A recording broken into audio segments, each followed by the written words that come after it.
bringing a great new video to you about a tool that I'm developing actually myself, and it's called Coordinates. It's for accessing and using WebGL graphics for making games, animations, that kind of stuff for browsers. Common mainstream browsers all support WebGL, and this is a framework, a free open source framework that I'm working on that can help you leverage that technology for powerful graphical purposes. So I'm going to go over some of the new features. It's finally in a state of readiness, more or less. It's still being actively developed.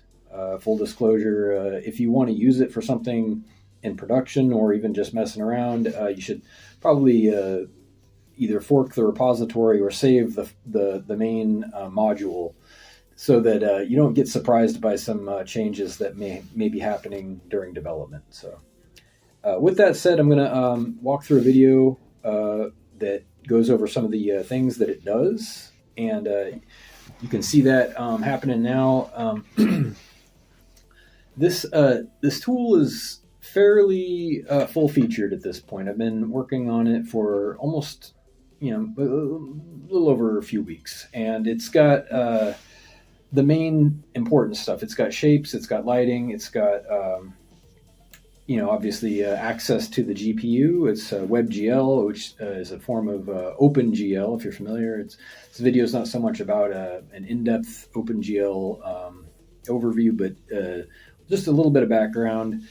OpenGL is a pipeline. It's a programming pipeline so that you can use the graphics hardware on a device or computer so that you can leverage what's designed to be very fast and efficient as far as rendering graphics on your screen goes. So there's a number of different ways to do that. You can use what used to be the only option way back in the day, in the 80s and 90s, when there was only CPU for rendering anything on screen, which is fine until you have some need for parallel rendering, which becomes apparent almost immediately. If you're the problem with doing CPU graphics or what's called software rendering is you're bottlenecked at what the CPU can do sequentially or in serial, as they say.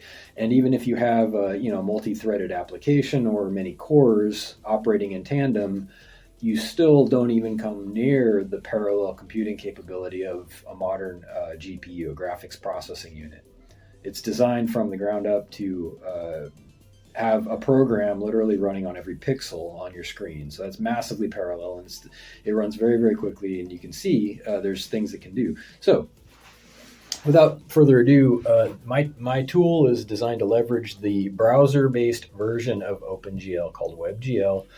It's I'm going to jump into Blender here. If you're familiar with Blender, this is just going to be a quick little example of how you can use a free app. Blender's a free open source app also, and you can download it right off the internet. It's for 3D modeling. You can use this tool to create something very quickly. You can prototype it, model it out, save it or export it, and then re-import it into something like my tool or other programs similar to my tool. There's 3JS, a shout out to 3JS. Not going to talk too much about that right now, but you can export to the format OBJ is what I'm going to be using here. So I'm just choosing one of the inbuilt shapes from Blender. It's got some, obviously it starts you out with some options, the basic square, circle, cube, sphere, polyhedron, and there's a monkey shape in there for fun. Probably they threw it in. I'm going to use the monkey here just to show that you can very quickly add a texture. You can make some changes to the shape or start a brand new shape and do whatever you want to make. And you can actually get really sophisticated in Blender and create full-blown animations. I mean, this isn't really about Blender, but I'm using Blender to create the mesh. And then I'm showing you now how to modify that so that you can create a texture map for it, because it might not be obvious how to texture a 3D object. How would you go about that if you had to figure it out off the top of your head? Well, it's not trivial. So we have something called UVs or texture coordinates. which and this isn't a super comprehensive explanation of the entire texture coordinate system or all of the in-depth stuff. I mean, you could take whole college classes on how to create computer graphics, but in a nutshell, texture coordinates it's just a reference table, if you will, for which points on your shape refer to which points on a two-dimensional picture. So that should be pretty easy to understand. So you can imagine that each point on your shape it's called a vertex. Vertices on your shape can be associated with what are called UVs, and they also have normals. So I just want to go over a little bit of background. Normals, if you're not familiar, are vectors, mathematical vectors, which is a direction without position. It's a magnitude and direction. A vector is a magnitude and a direction, but it doesn't include position, and that's okay. We use this because the position isn't relevant in a vector unless you're just displaying it, and that's something else. But a vector is going to give us the angle, right, in space that something is pointing. So every vertex, which is the point in your mesh, every point in your shape has obviously a position in three-dimensional space. It's going to have three components, x, y, and z is what we call them. It has a normal, which also has x, y, and z, but that's a direction and magnitude, because remember, normal is a vector. It doesn't have position, but then we have UVs. So every vertex is going to potentially have all these things. It doesn't need to, but these ones are going to. And a UV has two components. Why? Because it's translating to a two-dimensional picture, right? We have an image which has width and height. That's all it's got, right? So we need a way to map our 3D object to that two-dimensional picture. And the way you do that is with what's called UVs, and you just put a UV value, which is, in this case, between 0 and 1, some fractional value between 0 and 1, which represents your position from left to right, or top to bottom in your texture or image, picture, whatever you want to call it. So the UV only has two components. Remember, you have a UV, a normal, and a position for every vertex. It's a lot of information, but UVs are going to be, like I said, between 0 and 1, two components. So you've got position on the horizontal and position on the vertical of your texture, and that's what those values represent. So every vertex has two UVs, horizontal and vertical position between 0 and 1. All right. So as I'm making this texture, it's just, I'm making a couple of quick changes to the model. I'm making a picture, and then I'm going to export it. I'm going to export the shape as an OBJ format. It's OBJ is open source. I'm not going to get too much into that right in this video, but it's Wavefront, a company called Wavefront developed it, and it's been around forever. It's what's called plain text or clear text, and that means you can read it without fancy software. You can actually just look at it. It's human readable, and for that reason, I've chosen it among the other options to use in my own tool, mainly because I like to be able to see what I'm dealing with. The alternative is binary data, which is much less easy to read. You need some kind of program or parser to decipher binary, usually, because it's not in letters and numbers. It's in stuff that is beyond the range of letters and numbers that you can usually see. So, but binary has a lot of potential benefits in terms of size and space that you can use. So anyway, OBJ has, I'm not going to go too much into the specific format or its details, but it's super easy. You can actually just look up OBJ online and learn about it. But I'm going to export this model as an OBJ, and I'm going to choose my options in Blender. My export options are going to include only the shape itself. Of course, I need the data, the shape data, and I'm going to include the normals, like I talked about, the UVs, I need those. And I'm going to basically just ignore everything else. I'm going to uncheck everything else, including materials. I don't want to use, because OBJ's got this fairly sophisticated material system, and I'm not going to use that because I've got my own. And I'm just going to, it makes it easier to create a parser just if you're pulling in the geometric data, and then you can, use the formal version if you want, but that's a lot more complicated. So I'm just going to export a JPEG of the texture that I created in Blender. I'm going to export the geometric data, including normals, UVs, and position for all of my mesh, my monkey mesh. And then I'm going to save that onto GitHub. So why am I using GitHub? Because it's free. I mean, I think they may have a not free program or tier, but I'm just using the free version, and that includes the option to create after you make an account, you can create a repository. There's a lot of background here. If you're not familiar with Git, it's a version management system, and you can upload code or whatever you want, and it keeps track of all your changes as you continue to develop things, whatever you're working on.